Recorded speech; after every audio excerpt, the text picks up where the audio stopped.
I'm Sarah. I'm Justin. With Bulldog Tractor Service. And tonight we'd like to talk about something that came up recently on a job that we did. And it has to do with lawn care. Now, our company really doesn't do a whole lot with grass besides remove old sod. But it's still an essential part of things to know just from being a homeowner. And if you plan to hire anybody to work on your property, just some things to keep in mind. So here in the Minneapolis-St. Paul area, it's just about mid-June, and we're now officially classified as a drought. I don't think we've had any rain. It's been at least 2 weeks, maybe 3. Yeah. I think Memorial Weekend was the last time the Twin Cities really saw any measurable rain, definitely in our neck of the woods. So, and it's really odd because June is supposed to be warm and stormy, and it's been like July minus the storms.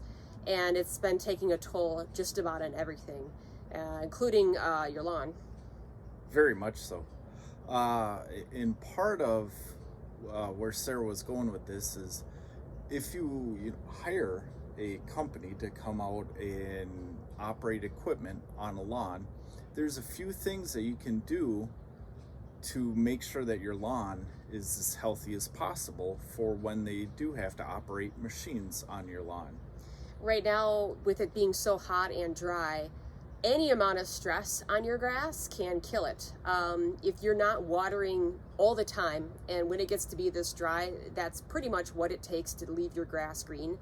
If you water it, like you were in a normal time of year where there would be kind of rain every 3 days, it's not going to make a difference. Your lawn is going to die. You do need to increase your waterings, and you do need to be watering especially the parts that see sun all day long, because those are the first parts to crisp out and get under stress. But any amount of pressure on grass at this stage is going to kill it. It's so brittle. It has no water left in the blade of grass itself. You can simply, just walking on it, you can hear the dry grass just crinkle like you're crumpling up paper. Recently, we had a job where the customer was unhappy because he blamed his dead grass on the tires of the John Deere tractor. Well, the grass was pretty dry upon entry, and being it's been between 90 and 102 degrees here for the last 2 weeks, it's even made a drought even worse because it's literally burning things live. Yeah, the customer pushed us saying, you have to come out. We did delay him a few times just due to heat, and it just wasn't a good time, right? Finally, we went out there, and it was over 90. I think it was 95 that day. And the moment I got there, I'm like, he doesn't water his grass. It's dry, it's brittle, probably gonna have issues, but okay, we'll go out there and we'll grind his 6 stumps or something like that. And sure enough, I go back there the next day to fill it in with clean black dirt topsoil. And the first thing he does is comes out and meets me and says, "Hey, is your tractor leaking fluid?" I'm like, whoa, I hope not. It's a brand new 2021, tractor. I haven't noticed any fluid leaking, but if, it is, I want to make it right with the customer, and B, I want to make sure that we don't have damage to our equipment or cause permanent damage to, who knows what it could be. Well, it turns out, after a little CSI investigation, his entire lawn was just going into dormant. I mean, there was no life left in his grass. There's no way to combat that other than, just regular watering, like Sarah was saying. In the morning and in the evening, those are your best times to combat drying out and your grass going dormant. Yeah, and that's kind of one of the things you have to just, accept as a homeowner, that when these types of weather hit, you're going to have a massive water bill. And that's just going to be the way it is. You know, it's either are you going to replace your grass because it completely died, or are you going to water it?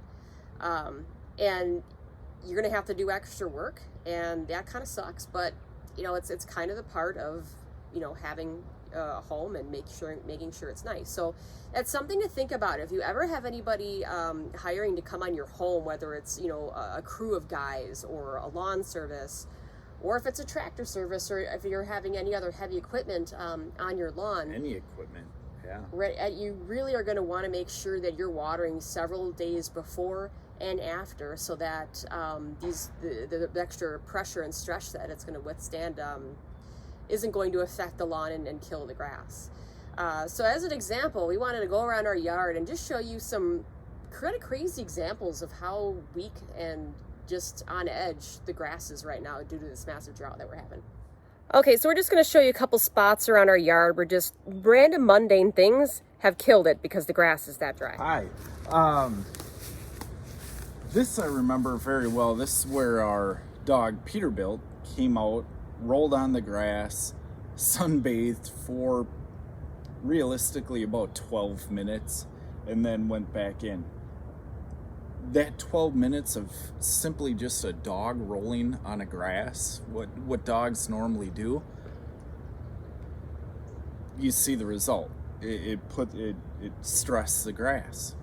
Moving on, a lot of these are nothing more than footsteps where, you know, probably I was walking, mowing the lawn, or just walking. Another view over here is our push mower. We have just a Toro walk behind push mower, and you can see precisely, you know, where I was mowing, and an area that just didn't get enough water.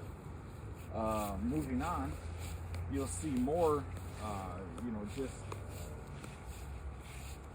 this is almost a perfect footprint right here, and that's literally, I just stepped there.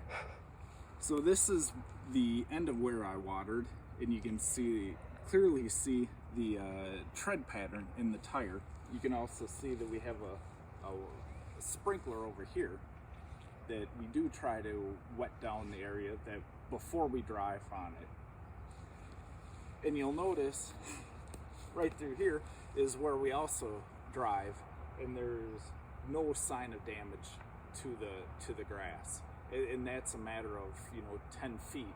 Well, that just happened to be where the sprinkler did hit and where it didn't hit, and that's the entire difference. And over through here, there's just no impact of the turf tires from the overgrown lawnmower. We'll go up a little bit further, and I'll show you the area that the dump truck drives over, the trailer, and the tractor all together. But I'll show you that area is one area that I specifically focus on watering, and you'll see that there's little to no impact to the grass.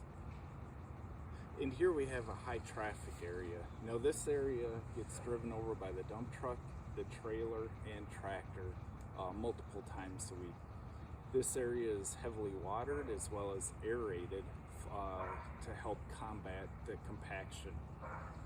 And you'll see there's no damage to the grass, no visible damage to the grass or the grass dying with the high traffic area.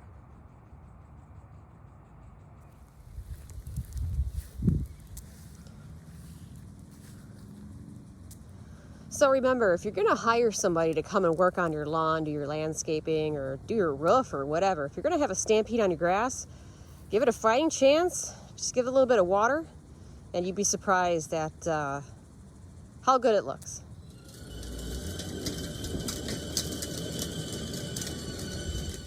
You want to know how hot and dry it is? I had to make my window well frogs a pool so they wouldn't die.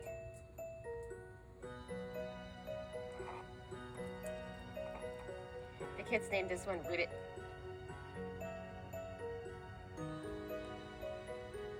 Uh-oh.